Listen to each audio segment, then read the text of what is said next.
Maintenant qu'on a parlé de comment démarrer et gérer une flotte de VTC sur Dakar, parlons des autres opportunités d'investissement toujours dans le transport. Tout d'abord, j'aimerais remercier toutes les personnes qui ont interagi avec les différentes publications, que ce soit en public ou en privé. Toutes ces conversations ont mené à des échanges. Je suis heureux de pouvoir donner ce retour sur expérience parce que c'est quelque chose que j'aurais voulu quand je venais de commencer. Parce qu'il n'y avait personne pour me guider ou me donner ces chiffres-là. La motivation principale est le partage, il n'y a pas d'autre motif. Maintenant, si vous insistez pour me donner votre argent, oui, j'ai Traxelio comme mon application de suivi et tracking GPS pour tout ce qui est automobile. J'ai aussi une masterclass qui a exactement les mêmes informations qui sont partagées ici publiquement. C'est surtout pour les gens qui veulent s'asseoir et avoir de mon temps. Mais si vous voulez juste l'information, elle est déjà disponible gratuitement. Vous n'avez pas besoin de mon numéro ou bien de me parler en privé pour cela.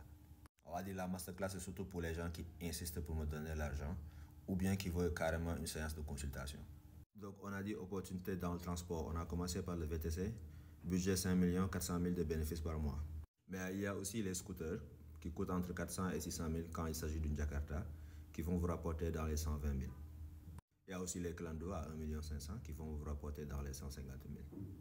Les taxis traditionnels à 2,5 millions qui vont vous rapporter dans les 200 000 le mois. La location de voitures qui va être un peu plus différente. Vous allez avoir les petites voitures de 6 millions qui vont vous rapporter dans les 300 000 le mois. Des pick-up de 9 millions qui vous rapportent 900 000 le mois. Des camions de 15 millions qui vous rapportent 2 millions le mois. Donc tous ces chiffres sont des estimations, par contre plus ou moins correctes. Certains business sont plus appropriés ou bien même certains véhicules sont plus appropriés en fonction de votre personnalité. Pendant ce temps, pour d'autres, vous aurez juste besoin de vérifier par exemple 1 heure par jour. Par exemple, l'inconvénient de la moto par rapport aux voitures, c'est qu'il y a un peu plus de risque de vol.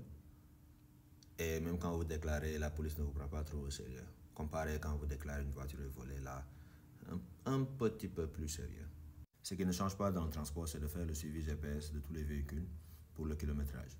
Ce qui vous permet non seulement d'avoir la position du véhicule, de l'historique de parcours et la possibilité de faire l'arrêt à distance. C'est très important.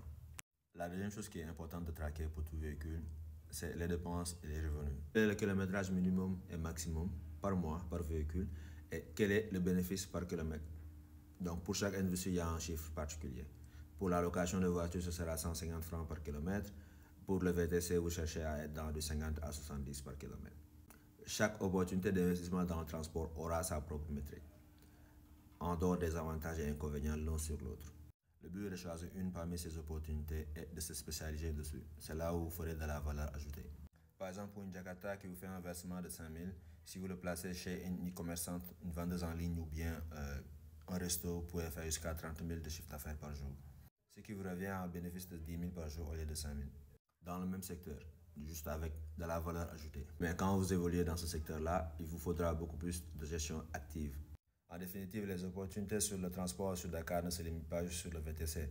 Vous avez les transferts vers l'aéroport, vous avez les locations de voitures, vous avez les camions, et ainsi de suite. C'est à vous de choisir l'investissement qui vous convient le mieux en fonction de l'effort dans la gestion active ou bien dans la rentabilité.